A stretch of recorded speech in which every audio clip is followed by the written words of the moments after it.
Então vamos iniciar com a mensagem da palavra do nosso Deus para nós nessa manhã de domingo, segundo aos Coríntios capítulo 5, a partir do verso 17, pedindo ao nosso Deus que através do seu Espírito venha falar conosco, venha falar comigo, venha falar com cada um nessa manhã, trazendo iluminação, entendimento, discernimento, revelação de tudo aquilo que Deus quer comunicar conosco para nossa edificação espiritual, em nome do Senhor Jesus, amém. Diz assim a palavra do nosso Deus: portanto, se alguém está em Cristo, é nova criação, as coisas antigas já passaram, eis que tudo se fez novo. Glória a Deus.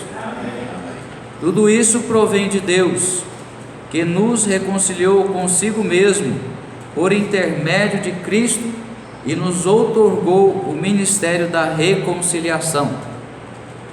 Pois Deus estava em Cristo, reconciliando consigo mesmo o mundo, não levando em conta as transgressões dos seres humanos, e nos encarregou da mensagem da reconciliação. Portanto, somos embaixadores de Cristo, como se Deus vos encorajasse por vosso intermédio.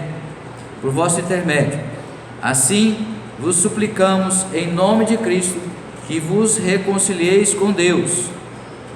Deus fez daquele que não tinha pecado algum a oferta por todos os nossos pecados, a fim de que nele nos tornássemos justiça de Deus. Amém? Glória a Deus, louvado seja o nome do Senhor Jesus. Então, graças a Deus que nos amou primeiro, como diz a Escritura Sagrada, enquanto nós ainda éramos pecadores, e existia uma ira de Deus em relação a nós, antes de nós sermos alcançados por essa graça e assim nos rendermos aos pés do nosso Senhor Jesus. Amém?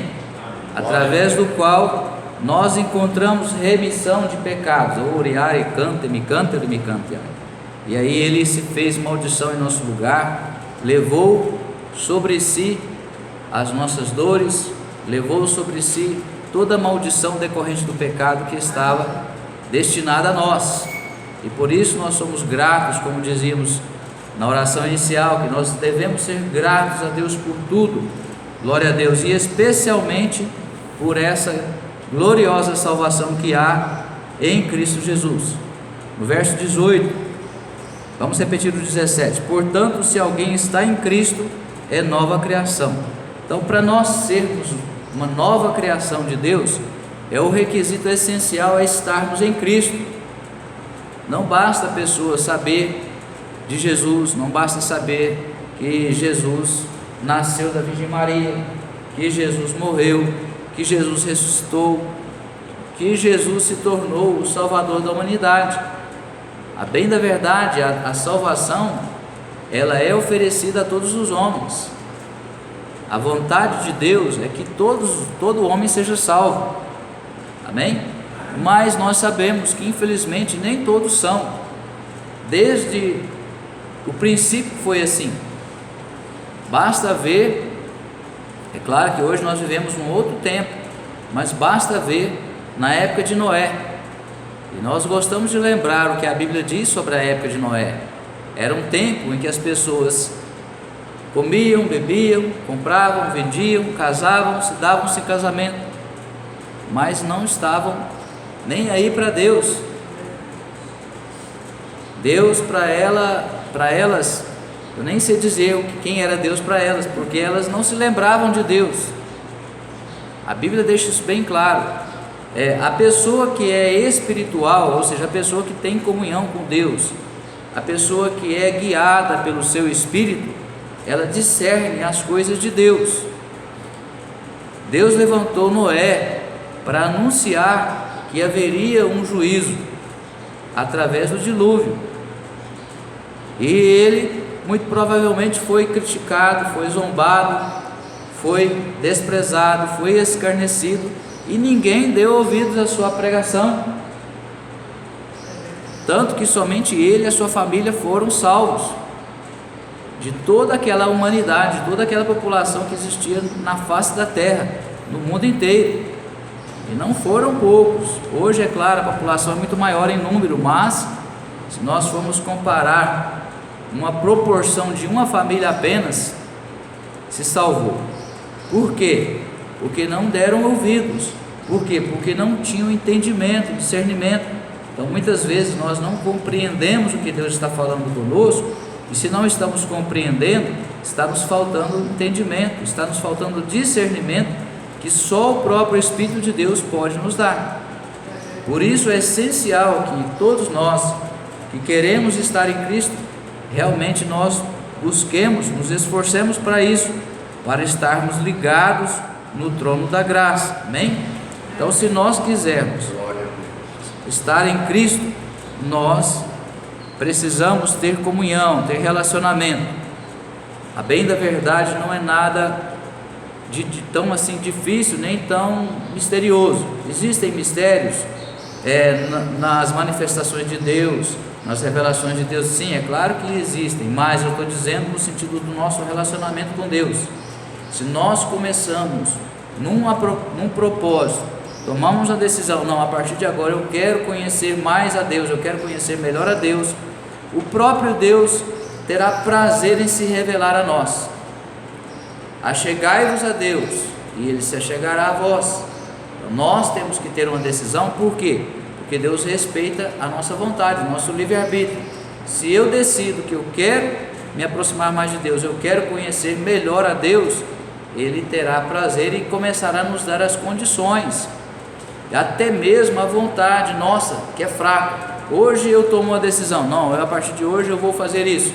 Amanhã eu já não estou mais tão seguro daquela decisão que eu tomei. Não, vamos deixar para a semana que vem, vamos deixar para outro dia. E nós somos assim. A nossa motivação muitas vezes é como se diz, é fogo de palha. Ela acende no instantinho e se apaga. Então nós precisamos aprender a levar tudo a Deus em oração. Se a minha vontade está pouca, está pequena, Senhor, aumenta a minha vontade. Senhor, eu sei que eu preciso conhecer melhor o Senhor, e a principal forma de nós conhecermos a Deus é através da sua palavra, da Bíblia Sagrada. Se eu não estou motivado o suficiente para ler a Bíblia regularmente, cotidianamente, todo dia eu ler uma porção da Bíblia que faça sentido, não especificamente um capítulo, porque tem mensagens que começam no capítulo e vão terminar no outro capítulo. Então é importante a gente ler o contexto do início ao fim. Então eu vou pedir a Deus que desperte essa vontade, ou que aumente essa vontade no meu coração. Para orar é a mesma coisa.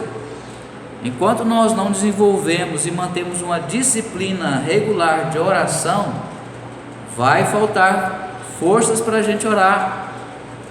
A tendência é que a gente vai deixando para a última hora do dia. Quando chega na última hora do dia, bate um cansaço, bate um sono, a pessoa ora ali uns 2 minutos, 3 no máximo, e já dá boa noite para Jesus e já vai para a cama. Então, se nós temos inteligência, nós sabemos analisar essas coisas que está se passando conosco. Não há ninguém que vai te obrigar a orar, nem o próprio Deus. Se você não entender que a oração é para o seu próprio benefício, você vai ficar no prejuízo, porque Deus, Ele quer que nós oremos, mas é por imposição? Não, é porque Ele sabe que nós precisamos. Agora, nós precisamos também buscar do próprio Deus, do Espírito Santo, a sabedoria para agir, para viver, entendimento, discernimento, revelação, sabedoria, tudo isso Deus tem para nos dar, basta que nós peçamos. Tiago falou, se alguém não tem sabedoria, peça a Deus. São Tiago. Então nós precisamos de compreender que tipo de oração nós devemos fazer. Existem vários tipos de orações que nós podemos e devemos fazer, mas um tipo de oração que ela é muito necessária para nós é para Deus nos mostrar aonde nós estamos errando, em que nós estamos errando e por que nós estamos errando. Porque se nós não, claro que com a ajuda de Deus, não procurarmos corrigir os nossos erros, nós vamos continuar colhendo as mesmas consequências. O que nós plantamos é o que nós colhemos. Se nós estamos agindo errado em algumas coisas, as consequências virão através daquela atitude errada, daquele comportamento errado que nós estamos tendo. E em primeiro lugar com o próprio Deus, porque as nossas atitudes, o nosso comportamento entre nós aqui os homens, eles espelham o nosso relacionamento com Deus. Se eu, por exemplo, não tenho o devido respeito, o devido temor com Deus, eu vou ter dificuldade para respeitar as autoridades. E a palavra de Deus nos declara que toda autoridade é constituída por Deus, tanto as da terra, as terrenas, quanto as celestiais. Toda autoridade, quem representa um país, por exemplo, no nosso caso é o presidente da República, a autoridade máxima. Devemos respeitar a autoridade. Não significa que eu tenha que concordar com as atitudes, naquilo que a autoridade ela faz, ela pratica, que está contrariando a Deus. Se a pessoa age, sendo uma autoridade, contrariando aquilo que Deus determina, eu não devo concordar com ela. Mais importa obedecer a Deus do que aos homens. Foi o que, se eu não me engano, Pedro e João falaram para os membros ali no Sinédrio, quando eles foram lá levados na presença das autoridades máximas da igreja existente naquela época, lá em Israel, lá em Jerusalém. Eles foram colocados ali e foram exortados a não falar mais no nome do Senhor Jesus. E eles responderam: julguem vocês se a quem que nós devemos obedecer, a Deus ou a vocês.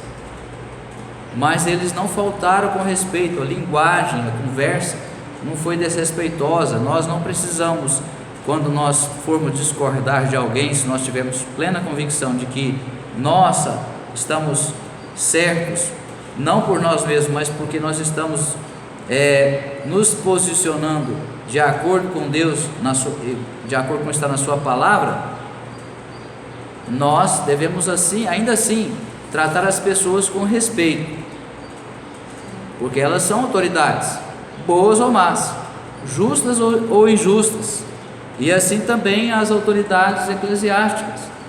Se a pessoa foi ungida para um cargo eclesiástico, existe uma autoridade sobre ela. Se ela está exercendo bem ou mal, ela vai ter que prestar contas a Deus. Todos teremos que prestar contas a Deus, mas nós não podemos desrespeitar, porque o próprio Deus, ele se incumbe de corrigir os seus, especialmente os seus ungidos. Tanto assim que a palavra de Deus deixa clara que quando Deus vai exercer algum juízo na terra, ele exerce em primeiro lugar sobre quem? Quem que recebe primeiro o juízo? Os que estão ordenados por Deus, aqueles que são autoridades ordenadas por Deus, porque nós somos os representantes de Deus aqui na terra. Então Deus puxa a orelha, em primeiro lugar, é de nós, antes de puxar do ímpio, porque às vezes a gente fica falando, não, mas Deus não corrige, né, esses maus políticos, esses maus governantes, os maus empresários, enfim. E nós, muitas vezes, incorremos no risco de, como diz a palavra, às vezes está querendo tirar lá o cisco do olho do outro, enquanto tem uma trave no nosso. Nós devemos examinar a nós mesmos. Se nós tivermos, com a ajuda do Espírito Santo, compreender aonde nós precisamos mudar, em que nós precisamos mudar para estar de acordo com a vontade de Deus, com certeza nós vamos ser recompensados, nós vamos ser abençoados.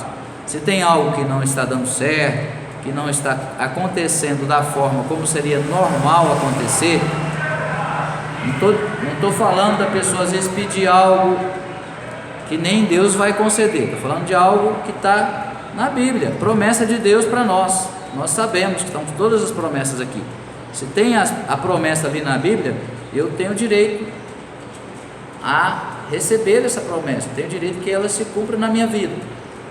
Porém, para que ela se cumpra, tem os requisitos que o próprio Deus estabelece. O que Deus exige para eu receber tal promessa? Eu não sei, preciso aprender, preciso conhecer. Se já sei, preciso praticar. Então Tiago também diz que nós não devemos ser meros ouvintes, mas praticantes da palavra de Deus. Glória a Deus. Então assim que nós devemos fazer. Repetindo agora o 18: tudo isso provém de Deus, que nos reconciliou consigo mesmo por intermédio de Cristo e nos outorgou o ministério da reconciliação. Então nós fomos reconciliados com Deus através de Jesus Cristo. O pecado original que fazia a separação entre nós e Deus foi anulado pelo sacrifício do Senhor Jesus. Então nós recebemos um novo Espírito da parte de Deus e uma nova vida. É a nova criação que nós acabamos de ler aqui. A nova criação, uma nova vida, uma nova vida no Espírito.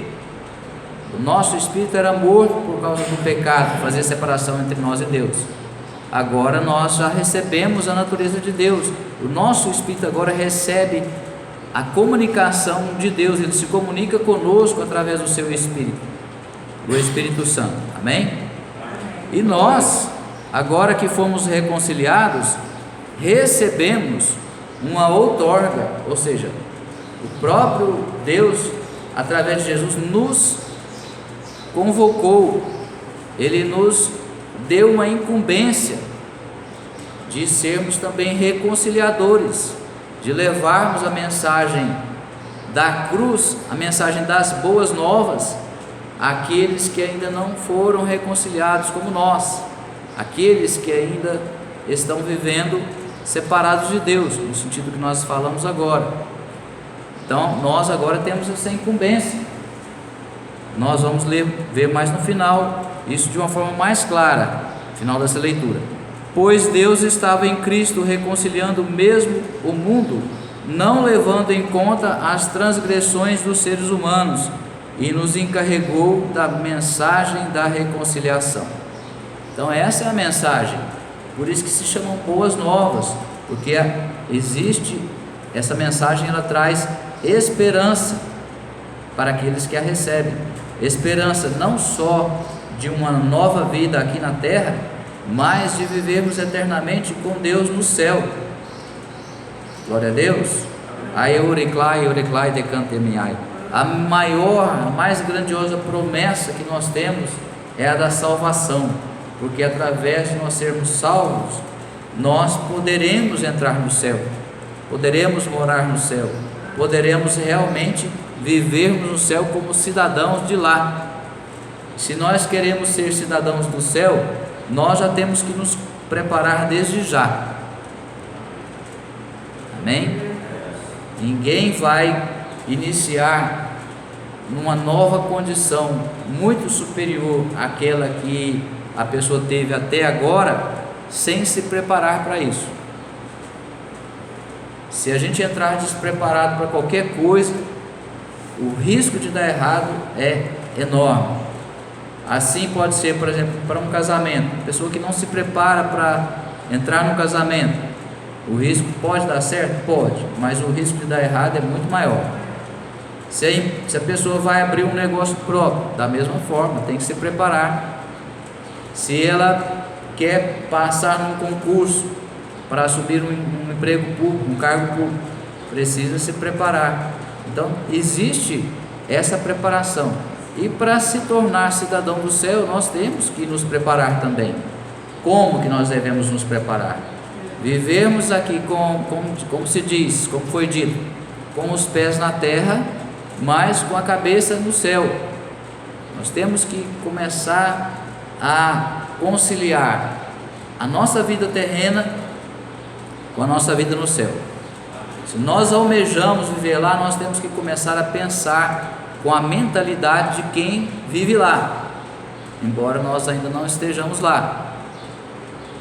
Se eu quero ser bem sucedido mesmo nas coisas aqui da terra, eu tenho que ter essa mentalidade. Se eu hoje sou um empregado lá na empresa que eu trabalho, por exemplo, e eu quero progredir, eu quero ser promovido, eu tenho que agir, eu tenho que me comportar como se eu já tivesse sido promovido. Se eu não sou um gerente, eu tenho que começar a agir como se eu fosse gerente. Então eu tenho que, o que o gerente faz? Eu tenho que saber quais são as atribuições dele, conhecer o que é a responsabilidade dele, o que está sobre a responsabilidade dele e começar a fazer. Normalmente o gerente é aquela pessoa que ela é chamada para resolver problemas. O problema que o funcionário às vezes não pode resolver, não dá conta de resolver, chama o gerente para resolver. Você vai numa loja lá, se você tiver qualquer contratempo lá com o vendedor, você manda chamar o gerente, é ou não é? Se você precisar, quiser um desconto, o vendedor fala assim: não, mas eu não posso dar esse desconto. Fala: não, então chama o gerente aí, vamos ver se ele pode dar o desconto. Então é assim, nós temos que nos preparar para aquilo que está no porvir, para aquilo que nós queremos, nós almejamos. Senão, quando chegar a hora, nós estando despreparados, podemos perder a oportunidade. E falar nisso, eu me lembro da passagem das 10 virgens, que faz referência ao que nós estamos falando, diz respeito ao assunto. 10 virgens, 5 eram prudentes e 5 eram imprudentes. 5 estavam preparadas para a chegada do noivo, o Senhor Jesus, e 5 estavam displicentes. As 5 que eram prudentes estavam preparadas como? Elas estavam vigilantes e elas mantinham óleo, azeite nas suas lâmpadas, nas suas lamparinas, para que elas não se apagassem e elas não ficassem no escuro. Isso fala luz e trevas, fala de santidade e de pecado. É uma linguagem simbólica. Então, se a pessoa está vivendo na luz, ela está preparada para ir ao encontro do Senhor Jesus quando Ele vier, porque a Bíblia é clara, ela diz que todo olho verá. Não é como se mostra em alguns filmes, não, que muita gente não vê, não fica sabendo, só fica sabendo depois que as pessoas foram arrebatadas. Pelo que está na Bíblia, não será assim, porque se todo olho verá, não vai ficar nenhum olho sem ver. Todo olho verá. Amém? Então, por que mesmo aqueles que vão ver não vão ao encontro do Senhor Jesus? Por causa do que nós comentamos agora: falta de santidade, vida de trevas, vida de pecado. As 10 virgens que não foram ao encontro do noivo, ficaram para trás, não entraram para as bodas do Cordeiro. Amém? Então vamos estar vigilantes, para que assim, quando o Senhor Jesus vier, ou quando Ele nos chamar, porque eu também não sei a minha hora, pode ser que amanhã Ele me recolha, então eu preciso estar preparado. Glória a Deus. O 20: portanto, somos embaixadores de Cristo, como se Deus vos encorajasse por nosso intermédio. Assim vos suplicamos em nome de Cristo, que vos reconcilieis com Deus. Sobre a reconciliação nós já falamos para o contexto de hoje. Queremos chamar a atenção para o início do 20. Somos embaixadores de Cristo. Somos embaixadores de Cristo? Estamos desempenhando o nosso papel de embaixadores? Estamos vivendo como embaixadores de Cristo ou não? O embaixador, ele é instituído, ele recebe essa outorga por uma autoridade superior a ele. Qual que é a autoridade superior a nós? O nosso Deus. Amém? O próprio Deus é que nos comissionou para sermos embaixadores de Cristo, representantes de Cristo. Enquanto Jesus esteve aqui na terra, Ele desenvolveu o seu ministério, Ele fez tudo que o Pai queria que Ele fizesse. E quando Ele foi subir, antes dele subir, Ele nos deu um comissionamento para fazer no nome dEle as mesmas coisas que Ele fez. Aí está a incumbência que nós temos como embaixadores de representar o próprio Senhor Jesus, fazer tudo em semelhança àquilo que Ele fez. Se nós estivermos fazendo as mesmas obras que o Senhor Jesus fez, estamos sendo aprovados como embaixadores. Se não estamos fazendo só em parte, precisamos nos dedicar para fazer aquelas que nós não temos feito. Se nós não estivermos fazendo nenhuma, aí a coisa tá ruim, a coisa tá feia. Nós estamos sendo reprovados, e a reprovação de Deus, enquanto temos vida, temos esperança de nos arrependermos, de nos reconciliarmos, sermos perdoados, mas depois da morte já não haverá mais esperança nesse sentido. Então precisamos estar atentos, vigilantes, amém? Então vamos ser verdadeiros embaixadores de Cristo, representar a Jesus em tudo que nós formos fazer, em todo tempo, em todo lugar, onde quer que eu vá, no que quer que eu faça. Eu tenho que ter a consciência de que sou servo de Deus e sou embaixador de Cristo. As pessoas vão olhar para nós, vão olhar para mim e vão prestar atenção. O próprio diabo, ele já incita o ímpio para encontrar falhas em nós, para nos acusar, porque ele é acusador. É assim ou não é, pastor? É isso. Então o próprio diabo já incita as pessoas para apontar falhas em nós, muitas vezes até distorcendo a realidade. Mas nós temos que ter um bom testemunho para sermos exemplo, para sermos embaixadores de Cristo. Senão a pessoa vai olhar o nosso testemunho, vai examinar a nossa vida, vai falar: não, eu não vou deixar de viver da maneira como eu estou vivendo para viver lá do jeito que aquele lá vive, não. A vida dele é toda torta, toda bagunçada. Ele fala, mas não faz nada do que ele fala. É mau testemunho, ou em algumas coisas, mesmo que seja em algumas coisas. Se estamos dando mau testemunho, nós estamos entristecendo a Deus, em primeiro lugar.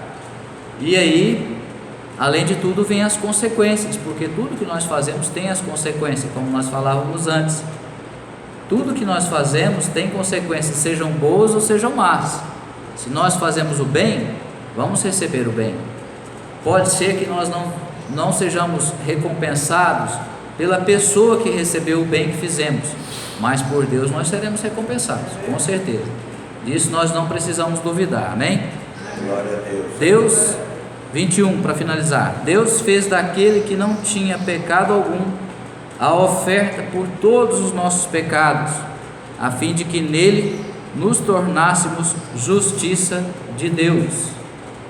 Então Deus nos justificou através do sacrifício do Senhor Jesus.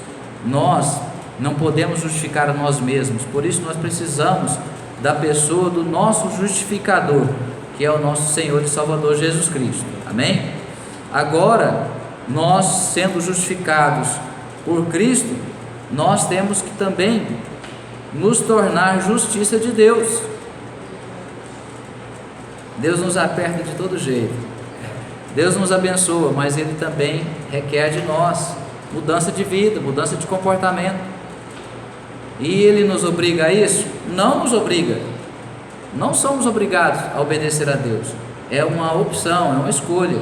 Agora, depois que eu me tornei servo de Deus, aí eu não tenho escolha. Se eu quiser continuar na presença de Deus, sendo um verdadeiro servo de Deus, sendo um cristão, eu tenho que obedecer a Deus. Seja fácil, seja difícil, seja com sacrifício ou nem tanto sacrifício, mas eu preciso obedecer a Deus. Por quê? Porque Ele me vê como seu servo, Ele me vê como seu filho. E aqui nós não estamos representando o próprio Senhor Jesus, o Filho unigênito de Deus. Jesus obedeceu ou não? Então, se nós estamos representando a Ele, nós temos que fazer as mesmas coisas que Ele fez. E a obediência é o princípio de tudo, se nós quisermos agradar a Deus e sermos mais abençoados por Deus. Então vamos nos dedicar a ter uma vida consagrada a Deus. E nós podemos e devemos pedir que Ele nos ajude a obedecer. O homem traz consigo na sua natureza terrena, humana, a tendência a desobedecer. Isso é assim desde a criancinha. Nós vemos a criancinha já se rebelando contra os pais, né?